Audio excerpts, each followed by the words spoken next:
nevertheless, we 400,000. He's still financing it out. He's almost done with the final parts of the financing, but we structured that repayment with, even though he has 50,000 working capital, and he was pretty well capitalized going into the new venture. We still structured it where the first 3 months payments were at 0, followed by 3 months at I think it was 1,500, and then the remaining 6 months to cover the interest. You come across a lot of competition with Bank of America on the startups. Yes. And one of the selling points against that is that loan I just talked about, where he has a 12-month payment that's graduated, that's still going to cover an interest-only payment. Now, if you look at the competitors, and not to mention names again, but competitors are actually structuring those graduated payments out for as long as 36 months, and it gives the guy minimally the first year negative amortization, and maybe even the second year or so. The way to do an apples-to-apples comparison really is not so much interest rate, but you would more so take a look at what the borrower would potentially pay back in total for the duration of the loan. Usually, our particular structuring will win that by a good 100,000, or a pretty large amount, I should say. So could you put it in a sentence or two? How did we beat out Bank of America? What's the advantage here?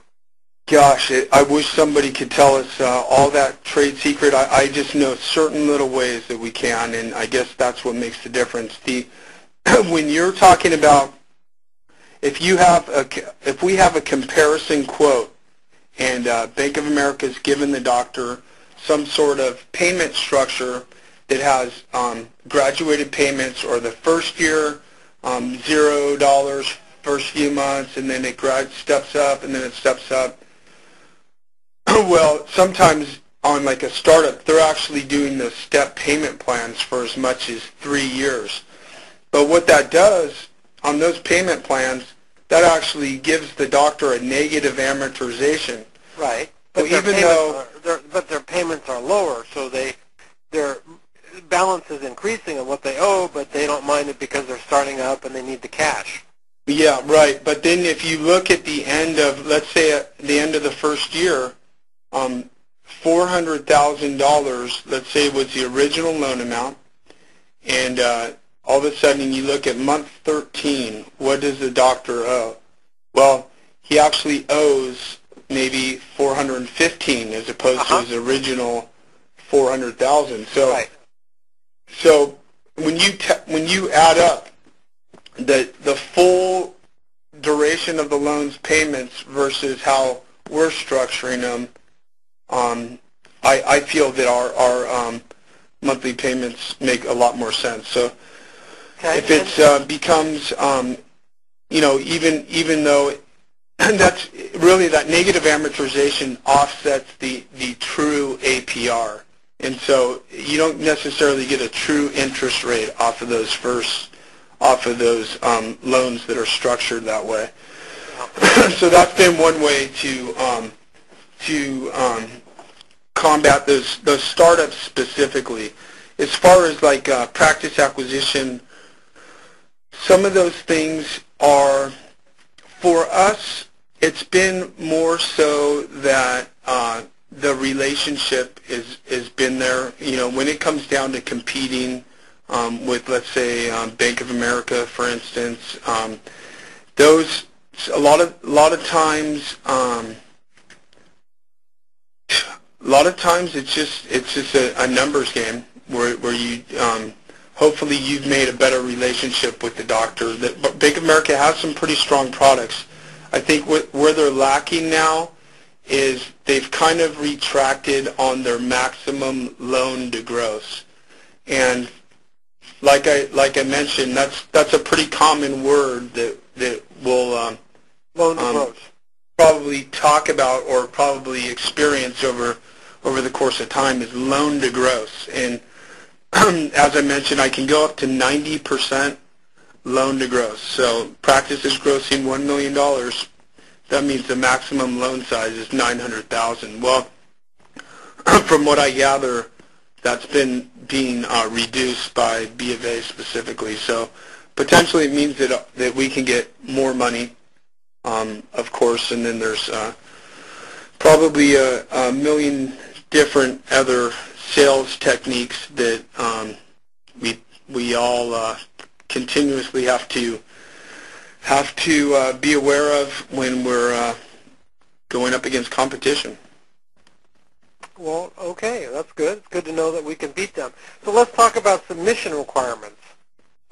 Tax returns, business and personal, business returns from the seller if it's an acquisition, P&L statement. So what kind of how current, you say current P&L, does that mean like to the month, to the most recent quarter? What are we talking about?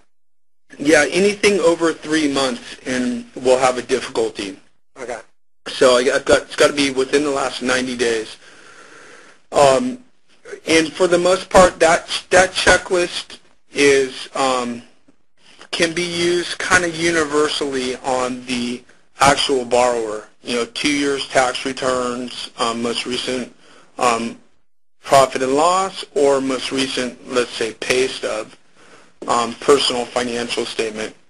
Mm-hmm. Now, a practice sale, a medical practice that wants to sell, we obviously wouldn't need any sort of personal financial statement or want to have anything that qualifies the seller as far as a credit report or pulling a credit report.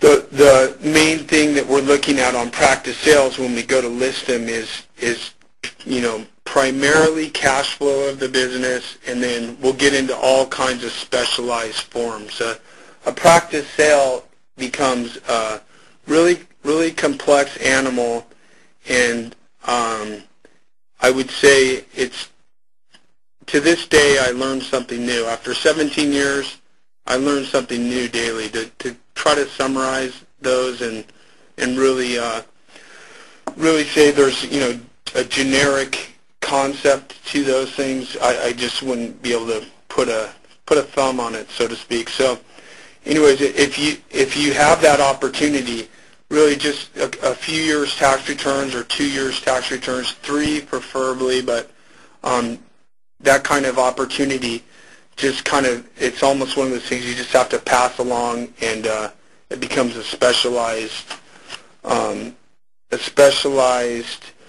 structuring and tailoring to the actual business on how we go about getting the buyer and really understanding the business. There's a lot of things that happen within a business that you have to unravel. But anyways, that's where those are as far as checklist goes. Nothing major. Sometimes these days I've been having to come back on specific deals. On a new application, we can use a general form, but on specific deals that require like a 15-year term, I have to come back and kind of change the application because it changes the amount of information they need. So that gets a little bit complicated, but just to start a general application, I would suggest saying to the doctor, here's a general application. We'll be able to underwrite the deal, work the cash flow model, get back to you within 48 hours, at the most 3 days, 2 to 3 days, get back to you. And we may need a specialized application from there because it changes. Like I said, every deal is different, and every request is got some sort of difference than the other. So that would be, for the most part, the checklist, if that answered the question, I hope. So are we going to get an application to you, and then you're going to give us a preliminary approval, then we'll go back and get all the paperwork? How are we going to handle that? Yeah, within 2 to 3 days, I'll have done the cash flow. Okay. I'll have pull the credit. I will have make sure the deal makes sense, and then I may come back and I'll say, here's a list of questions that we have, or maybe we should conference the doctor, or maybe we should get this particular information, just so I can, you know, having a heartbeat on what credit's looking at right now and having a heartbeat on what's getting approved and what's getting declined. I usually try to offset any sort of declines right there at that particular juncture. We'll get the appropriate information to not combat, but to facilitate an approval, I guess I should say, and then we'll go from there.